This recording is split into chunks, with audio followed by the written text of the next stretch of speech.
మీరు చూస్తున్నారు mister big బాబు YouTube channel. ఖచ్చితంగా లైక్ చేయండి, సబ్స్క్రైబ్ చేయండి. చాలామంది చూస్తున్నారు కానీ సబ్స్క్రైబ్ చేయట్లేదు.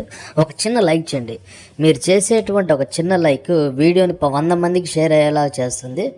అలాగే వీడియో పూర్తిగా చూడండి. పూర్తిగా చూస్తేనే మీకు నిజాలు అనేవి తెలుస్తాయి.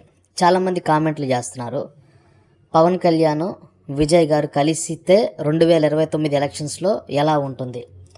యాక్చువల్గా ఇది చాలామంది అడిగారండి.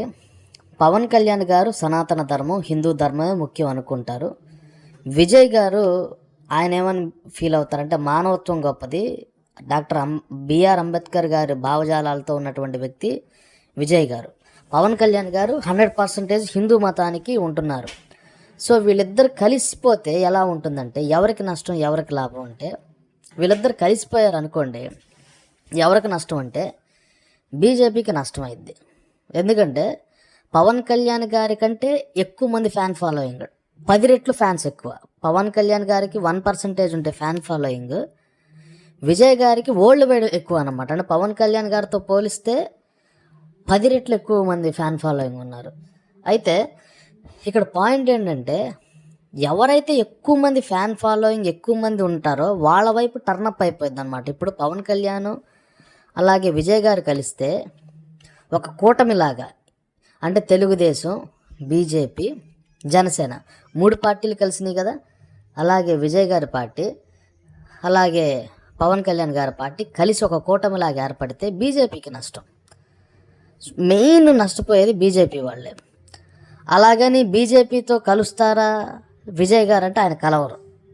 ఆయన ఏమంటారంటే మానవత్వం గొప్పది, దళితుల పక్షాన నేనున్నాను అని ఆయన అంటారు. దళితులకే నేనున్నాను అంటారు. బీజేపీలో అట్లాంటి భావజాలం లేదు కదా, ఒప్పుకోవాల్సిందే కదా. బీజేపీ ఎప్పుడు కూడా హిందూ ధర్మాన్ని ఉంటుంది తప్పితే దళితులు అని పేరు ఎత్తది ఎప్పుడు కూడా. విజయ్ జోసెఫ్ ఏమంటాడంటే మానవత్వం గొప్పది, మానవులందరూ సమానం అని విజయ్ అంటారు. అయితే పవన్ కళ్యాణ్ గారు హిందూ ధర్మం, విజయ పూర్తిగా నాస్తికవాదం అనమాట.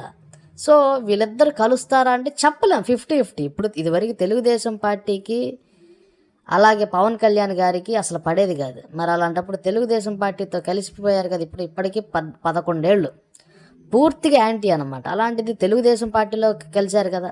సో రేపు పొద్దున ఏవైనా జరిగి పవన్ కళ్యాణ్ గారు విజయ్ గారు ఒకటయ్యారు అనుకోండి, అప్పుడు బీజేపీకి నష్టం ఏర్పడింది, అలాగే కాంగ్రెస్కి నష్టం ఏర్పడింది. వీళ్ళిద్దరు కలిసి ఒక కొత్త పార్టీ, ఒక కూటమి లాంటి ఒకటి స్థాపించారనుకోండి, అప్పుడు సీట్లన్నీ కూడా చీలిపోతాయి. మీకు అర్థమవుతుందా?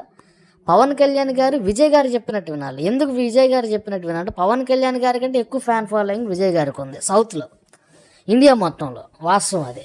పవన్ కళ్యాణ్ గారికి 10% ఉంటే విజయ్ గారికి ఎంటైర్ వరల్డ్ వైడ్ ఉందన్నమాట ఫ్యాన్ ఫాలోయింగ్.